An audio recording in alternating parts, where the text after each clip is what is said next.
नमस्कार विद्यार्थी मित्रांनो, पण थोडा उशीर झाला या पाठामध्ये पुन्हा एकदा तुमचे स्वागत। आज आपण बालभारती पाठ्यपुस्तकातील धडा क्रमांक 6 पण थोडा उशीर झाला या पाठाचा अभ्यास करणार आहोत। या पाठाचा हा सेशन क्रमांक 2 आहे। पाठाच्या पहिल्या भागामध्ये आपण पाठाला सुरुवात केली होती आणि एक सैनिकाचं आत्मवृत्त त्याने स्वतः सांगितलेली एक छोटीशी गोष्ट आपण वाचत आहोत। यामध्ये सैनिकांचं तिकडील जीवनाचं वर्णन ते करत आहेत की एकीकडे हवामान अत्यंत कठीण अशा हवामानामध्ये ते जगत असतात आणि दुसरीकडे शत्रू पक्ष कधी हल्ला करेल ह्या सतत तणावपूर्णच्या वातावरणामध्ये त्यांचं रोजचं जीवन व्यतीत करत असतात। तर दुसरीकडे घरातील लोकांच्या आठवणीने त्यांचं मन कसं हृदय द्रावित होतं, त्यांचं मन किती कोमल असतं, हळवं असतं याचं वर्णन आपण पाहिलं। आता ह्यापुढे लेखक आपल्याला काय सांगणार आहेत याचं अभ्यास आपण पाठाच्या परिच्छेदामधून करूया। आपण पाठ्यपुस्तकातील पान क्रमांक 21 वरती आहोत। यापूर्वी आपण पाठाच्या काही परिच्छेदांचा अभ्यास केला। त्यामध्ये पाहिलं की सैनिक सारे पोस्टमनच्या आतुरतेने वाट बघायचे आणि हा पोस्टमन जो असायचा तो 15 दिवसातून एकदाच यायचा आणि जेव्हा पोस्टमन यायचा तर सगळे सैनिकातील सगळे सैनिक काय करायचे, त्याच्यावरती तुटून पडायचे, सगळे झुंबड गर्दी करायची त्याच्या अवतीभोवती आणि जेव्हा ते पत्र वाचायचे घरातील लोकांच्या आठवणींना उजाळा यायचा। एकीकडे ते भावनिक व्हायचे पण दुसरीकडे त्यांना कर्तव्याची जाणीव व्हायची आणि आपल्या कामावरती ते रुजू व्हायचे। पुढे लेखक सांगत आहेत की बायकोने पाठवलेला आंतरदेशीय पत्र घेऊन मी बंकरकडे वळलो। बंकर म्हणजे बघा, जसं की आपल्याला आपली स्वतःची एक खोली असते घरामध्ये राहायला, स्वतःचं एक वेगळं जागा असते की जिथे आपण आपला अभ्यास करू शकतो, आपण आपल्याला काही वैयक्तिक गोष्टी आपण करू शकतो। तसंच आता इथे काय ही लोक कुठे राहत होते तर बॉर्डरवरती, सीमेवरती की नाही, काश्मीरच्या सीमेवरती कारगिल ह्या ठिकाणी ते राहत होते आणि तिथे सैनिकांना असं स्पेशल अशी जागा असायची का नाही, तर खड्डे केलेले असायचे, त्याच्यामध्ये गवतं वगैरे टाकून त्यांना बसण्यासाठी झोपण्यासाठी अशी जागा केलेली असते, तर त्याला म्हटलं जातं बंकर। तर मग जेव्हा लेखकाला त्याच्या घरातून पत्र आलं तेव्हा त्याने ते पत्र घेतलं। त्याचं पत्र कोणाचं होतं, ते बायकोने पाठवलेलं होतं आणि आंतरदेशीय पत्र होतं। आंतरदेशीय, आता तुम्हाला सगळ्यांना माहिती असेल की पत्र हा प्रकार तुम्ही पाहिलेला नसेल। पत्राचे 2 प्रकार असायचे अगोदर, आंतरदेशीय आणि पोस्ट कार्डचं प्रकार। जेव्हा मी तुम्हाला पत्रलेखन हा व्याकरणाचा भाग शिकवणार आहे तेव्हा तुम्हाला मी आंतरदेशीय पत्र आणि पोस्ट पाकिट हे दोन्ही पत्र दाखवणार। त्याच्यामध्ये तुम्हाला कळेल की आंतरदेशीय पत्रामध्ये काय असायचं की ते लपेटलेलं असतं, 3 त्याचे फोल्ड केलेले असतात आणि ते पॅक असतं, त्याच्यामुळे म्हणजे आपल्याला वैयक्तिक असं ते कोणी वाचू शकत नाही। मग जेव्हा लेखकाला त्याच्या घरून त्याच्या पत्नीचं आंतरदेशीय पत्र आलं तेव्हा तो त्याच्या बंकरकडे वळाला। पत्रावर तिच्या आसवांच्या सुकलेल्या डागांशिवाय काहीच लिहिलेलं नव्हतं। आता त्याचे पत्र जे होतं ना, लेखकाच्या पत्नीने त्याला जे पत्र पाठवलेलं होतं ते कसं होतं, कोरं होतं आणि त्या पत्रावरती, त्या कोऱ्या पत्रावरती लेखक सांगतायत की त्या पत्रावरती ना तिच्या आसवांच्या, की जेव्हा तिने ते पत्र लिहायला घेतलं असेल आपल्या पतीला तर ते पत्र लिहिताना तिला फार भरून आलं असेल, काय पतीला लिहावं हे कळलं नसेल, म्हणून तिने ते पत्र लिहिताना तिच्या डोळ्यातून जे अश्रू आलेले होते ते अश्रू सुकलेले होते आणि त्या सुकलेल्या अश्रूंचे डाग त्या पत्रावरती होता आणि त्यामुळे तिने ते पत्र काहीच न लिहिता असंच आपल्या पतीला पाठवून दिलेलं होतं। आणि लेखकाने पण ते पत्राचं वर्णन बघूया। लेखक पुढे काय करतात की पत्रात काहीच लिहिलेलं नसलं तरी ते बोलकं पत्र बराच वेळ मी वाचत बसलो होतो। आता बघा, इथे लेखकाने पत्नीच्या पत्राचं वर्णन करताना बघा किती अप्रतिम उपमा दिलेली आहे की बोलकं पत्र, की आता बघा आपल्याला फोन ही सुविधा झालेली आहे की क्षणात आपल्याला कोणाची आठवण आली की आपण फोन करून एका सेकंदामध्ये आपण बोलू शकतो.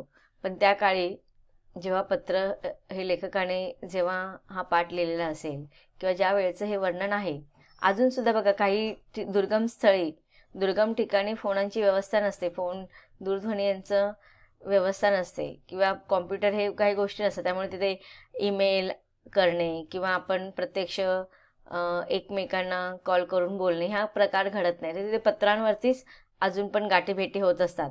आम्ही पण लहानपणी जेव्हा पत्र लिहायचो, जेव्हा आई गावी असायची किंवा शिक्षणाच्या निमित्ताने आम्ही बाहेर असायचो, जेव्हा आम्ही घरातल्या लोकांना पत्र लिहायचं, पत्र लिहिण्याच्या आधी फार रडायला यायचं आणि मग ते पत्र लिहिताना हुंदके देत देत ते पत्र लिहायचं आणि ते लिहिताना आपल्या मनातील भावना जेव्हा व्यक्त व्हायचं, पत्राची सुरुवातच असायची की पत्र लिहिण्यापाठीमागचे कारण की पत्राने अर्धी भेट होत असते, म्हणून मी तुला पत्र लिहित आहे.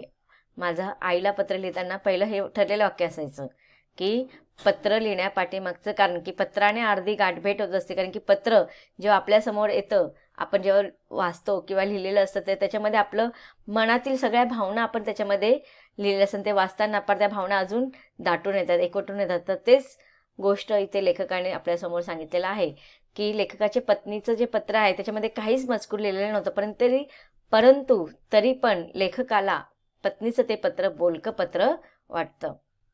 का बरं बोलकं पत्र म्हटलेलं आहे ते?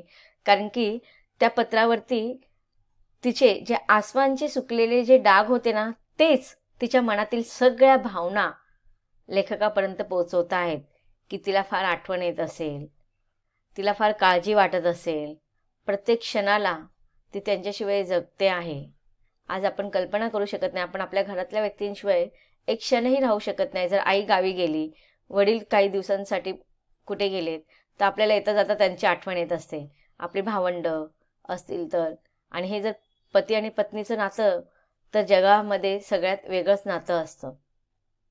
आणि अशामध्ये लेखक सांगतोय की त्याच्या पत्नीने त्या पत्रामध्ये काहीच लिहिलं नव्हतं, तरी पण ते बोलकं होतं. तिच्या त्या आसमानच्या सुकलेल्या डागांवरूनच त्याला तिच्या मनातील सगळ्या भावना व्यक्त होत होत्या आणि तिने पण न लिहिताच तिच्या मनातील सगळ्या भावना त्यांनी तिथे व्यक्त केलेल्या होत्या.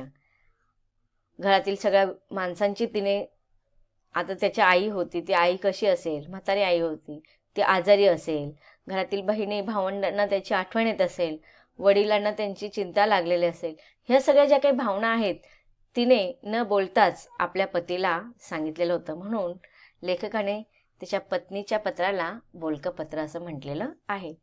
इथून गावाकडे जाण्याचं सुट्टीतले 8-10 दिवस जायचे. आता बघा, हे लोक जेव्हा घरी येतात तेव्हा त्यांना जास्तीत जास्त आहे ना 15 दिवसाची सुट्टी मिळते.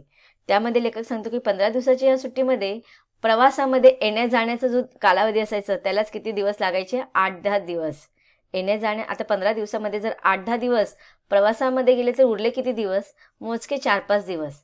मग गावाकडे गेल्यावर पाहुण्या रावळ्यांकडे जाणं येणं आलंच. आता बघा, खूप दिवसाने, कधी कधी बघा 6 महिन्याने, कधी 12 महिन्याने, कधी वर्षाने, कधी 4 वर्षाने, 2 वर्षाने अशी सुट्टी घेऊन ती लोक यायची. आणि त्याच्यामध्ये 15 दिवसाच्या या सुट्टीमध्ये 8-10 दिवस प्रवासामध्ये जायचे आणि उरलेल्या दिवसांमध्ये मग पाहुण्या रावण्यांकडे, म्हणजे नातेवाईक, भाऊ आले, बहीण आले, काका आले, मामा आले, इथलं सगळा गोतावळा आला, तर ह्या नातेवाईकांकडे जाण्या येण्यामध्ये बाकीचे दिवस निघून जायचे.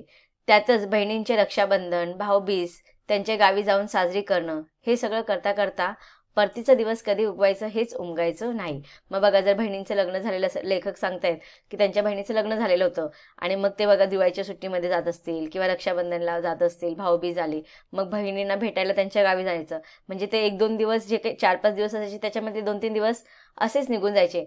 आणि मग पुन्हा कधी रिटर्न आपल्याला आपल्या कामावरती रुजू होण्यासाठी येण्याचा दिवस यायचा हे लेखक सांगतात की उमगायचं नाही. तसं कारगिलसारख्या दुर्गम ठिकाणी कुटुंब आणणं कोणत्याही सैनिकाला शक्य नव्हतं. आता आपल्याला माहिती आहे की युद्धक्षेत्रामध्ये सतत शत्रू पक्षांचा हल्ला होण्याची भीती असते, सतत तिथे हल्ले चालू असतात, कधी इकडून कधी तिकडून. त्यामुळे त्यांचा जीव कसा असतो, धोक्यामध्ये असतो. आणि तेथील हवामानसुद्धा अनुकूल असते, प्रतिकूल असते, विपरीत कठीण परिस्थिती असल्या कारणाने सैनिकाच्या कुटुंबाला तिथं नेणं शक्य नव्हतं. पत्नीची कधीच तक्रार नसायची. लेखक सांगतात की त्यांच्या पत्नीने पण कधीच तक्रार केली नाही की तुम्ही मला का घेऊन जात नाही. याच्यावरूनच जाणवते की लेखकाची पत्नी ही सुद्धा अत्यंत समजूतदार होती. मी बजावत असलेल्या देशसेवेची तिला जाणीव होती. लेखक सांगतायत की मला जे देश प्रेम वाटत होतं, देशाबद्दलची मला कर्तव्य जाणीव होती, तीच देशसेवेची जाणीव त्यांच्या पत्नीला सुद्धा होती. बघा, जेव्हा एखादा व्यक्ती कोणतेही कार्य करत असताना जेव्हा त्यांची पत्नी त्या व्यक्तीच्या पाठी खंबीरपणे उभी राहते, तेव्हाच तो पुरुष आपल्या कामावरती कॉन्सन्ट्रेशन देऊ शकतो. तर असंच लेखक सांगत आहेत की त्यांच्या पत्नीनेही कधीच कोणत्या गोष्टीसाठी त्यांना विरोध केला नाही. देशाबद्दल असलेली त्यांची देशसेवेची जाणीवमध्ये त्यांच्या पत्नीने नेहमीच त्यांना साथ दिलेली. लेखक पुढे सांगत आहेत की माझ्या बाबांनाही माझा खूप अभिमान वाटायचा. मी सुट्टीत आलो की ते कडकडून मिठीत घ्यायचे. मी येताना आणलेली मिठाई साऱ्या गावात वाटायचे. माझी आई खूप हळवी. आता बघा, इथे लेखकाने पहिल्या पत्नीचं वर्णन केलं, नंतर कुटुंबातील वडिलांचं आणि आईचं वर्णन करत आहेत की वडिलांना सुद्धा लेखकावरती फार स्वाभिमान, गर्व असायचा आहे. आणि जेव्हा ते सुट्टीत जायचे, लेखक घरी सुट्टीत जायचे, त्यांच्या वडील त्यांना कडकडून मिठीत घ्यायचे आणि त्यांनी आणलेले मिठाई पूर्ण गावभर वाटायचे. त्यांची आई जी होती ती अत्यंत हळवी मनाची होती.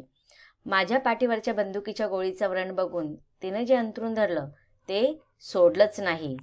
मी सगळ्यात धाकटा. बघा, इथे लेखक सांगतायत की कधी त्यांना युद्ध करत असताना शत्रुपक्षांद्वारे जे बंदुकीची गोळी लागली होती त्याचं व्रण त्यांच्या पाठीवर राहिलं होतं. आणि जेव्हा ते एकदा गावी गेले होते तर त्यांच्या आईने ते व्रण चुकून पाहिलं. आणि जेव्हा आईने ते व्रण पाहिलं तर तिने ती धास्ती घेतली. काळजीने तिने अंथरूण धरलं. अंथरूण धरणे म्हणजे ती आजारी पडली आणि तिनं जे अंथरूण धरलं ते सोडलंच नाही. लेखक त्यांची मागच्या सुट्टीमध्ये जेव्हा ते गावी गेले असतील ना, तेव्हाच हे वर्णन लेखक आपल्याला सांगत आहेत की लेखकाच्या आईने त्या प्रसंगाच्या वेळेस जी काय आजारी पडली तर ती अजून पण त्या प्रसंगातून सावरलेली नाही. तर तिने ते अंथरूण धरलंच म्हणजे ती अजून पण आजारी पडलेलीच आहे. मी सगळ्यात धाकटा म्हणून सगळ्यांचा जीव माझ्यासाठी तिळतिळ तुटत असे. आता बघा, लेखक इथे सांगत आहेत की कुटुंबामध्ये ते सगळ्यात लहान भावंड होते. भावंडांमध्ये सगळ्यात लहान होते. आता आपल्याला माहिती आहे की घरात लहान भावंड म्हणजे सगळ्यात शेंडेफळ असतं की नाही, आपण त्याला शेंडेफळ म्हणतो. सगळ्यात कुटुंबातील सगळ्याच लोकांचा लहान भावंडांवरती फार जीव असतो. तसंच मग लेखकाचं झालं होतं की घरात सगळ्यामध्ये धाकटा असल्या कारणाने घरातील प्रत्येक व्यक्तीचा त्यांच्यावरती जीव होता. जीव माझ्यासाठी तिळतिळ तुटत असे म्हणजे त्यांना घरातील सगळ्या व्यक्तींना मग लेखकाविषयी अजून काळजी वाटायची की एकतर तो घरापासून लांब राहायचा आणि अशा क्षेत्रात कार्य करत होते की त्या क्षेत्रामध्ये त्यांचा जीव कधी पण धोक्यात येऊ शकत होता. लेखक अशा क्षेत्रामध्ये कार्य करत होते की त्या क्षेत्रामध्ये त्यांचा जीव कधीही धोक्यात येऊ शकत होता आणि आपल्यापासून दूर राहिल्या कारणाने घरातील सगळ्याच व्यक्तींचा लेखकांबद्दल काळजी वाटणं हे स्वाभाविक होतं. या हळव्या माऊलीच्या व प्रेमळ बांधवांच्या आठवणी फेर धरायच्या. आता बघा, लेखक कुठे आहेत? त्यांच्या युद्धक्षेत्रावरती आहेत. काश्मीरच्या कारगिल या काश्मीरच्या सीमेवरती आहेत आणि आता त्यांना घरातील लोकांची आठवण येत आहे. पण हा प्रसंग असं वाचताना असं वाटत आहे की जणू आपण आता त्या गावीच आहोत, त्यांच्या लेखकाच्या घरीच आहोत आणि घरातील सगळे मंडळी आपल्या नजरेसमोरच आहेत. लेखक सांगतात की या हळव्या माऊलीच्या म्हणजेच कोण, त्यांच्या आईच्या आणि प्रेमळ बांधवांच्या की त्यांच्या घरातील जे काही त्यांचे भावंड असतील या सगळ्यांच्या आठवणी फेर धरायच्या की त्यांच्या नजरेसमोर सगळ्या आठवणी यायला लागायच्या त्यांना. पण भारत मातेच्या संरक्षणाची जबाबदारी मला तितकीच महत्त्वाची वाटायची. एकीकडे लेखक कुटुंबाच्या लोकांच्या आठवणीने हळवे होतात तर दुसरीकडे त्यांना आपल्या भारत माताच्या संरक्षणाची जबाबदारीची जाणीव पण व्हायची आणि ती जबाबदारी आपल्या कर्तव्य फार घरातील कुटुंबातील लोकांच्या प्रेमापेक्षा आपल्या भारत मातेच्या जबाबदारीची जाणीव होणे ही परडं जे होतं ते फार मोठं होतं. मला भारत मातेच्या संरक्षणाची जबाबदारी मला तितकीच महत्त्वाची वाटायची. मला वाटायचं भारत मातेसाठी लढताना बलिदान द्यावं लागलं तर माझ्या अंगावर तिरंगा मानाने ठेवला जाईल हे पाहताना माझ्या घरच्यांचा ऊर अभिमानाने फुलून येईल. बघा, लेखकाचं स्वप्न काय होतं की त्यांचा जीवनाचा जो अंत होईल ना, तो भारत मातेच्या रक्षणासाठी युद्धात लढताना त्यांना वीर मरण यावं.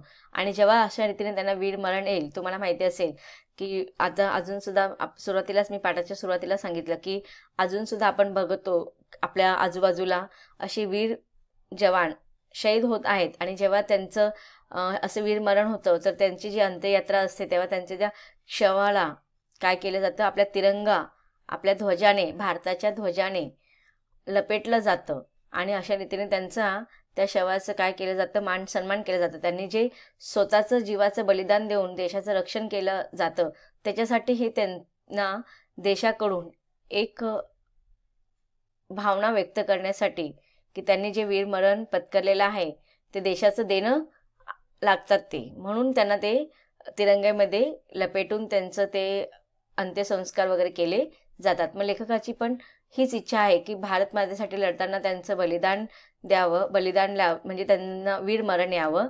आणि त्यांच्या अंगावर जेव्हा ते तिरंगा, भारताचा ध्वज जेव्हा लपेटला जाईल, तेव्हा हे पाहताना घरच्यांचा ऊर अभिमानाने फुलून येईल. म्हणजे घरातील लोकांना त्यांच्या त्या वीर मरणाचा अभिमान होईल, गर्व वाटेल. काल सकाळीच गावाकडून आलेल्या सुखदेवने गावाकडच्या सांगावा सांगितला. सांगावा म्हणजे निरोप देणे. विद्यार्थी मित्रांनो, खरंच ह्या पाठाचे परिच्छेद वाचत असताना मन अत्यंत भावनिक होत जात आहे. लेखकाच्या मनामध्ये एकीकडे घरातील, कुटुंबातील लोकांविषयी वाटणारे प्रेम, तर दुसरीकडे देशाबद्दल वाटणारे आपले कर्तव्य, ह्या दोघांचा भावनिक बंध इथे जुळून आलेला आहे. लेखकाने आतापर्यंत त्यांच्या जीवनातील मागील अनुभव आपल्याला सांगितलेला आहे. आता यापुढेही लेखक आपल्याला त्यांचे अनुभव आपल्याला सांगणार आहेत, पण त्याचा अभ्यास आपण पाठाच्या पुढील भागामध्ये करणार आहोत. धन्यवाद.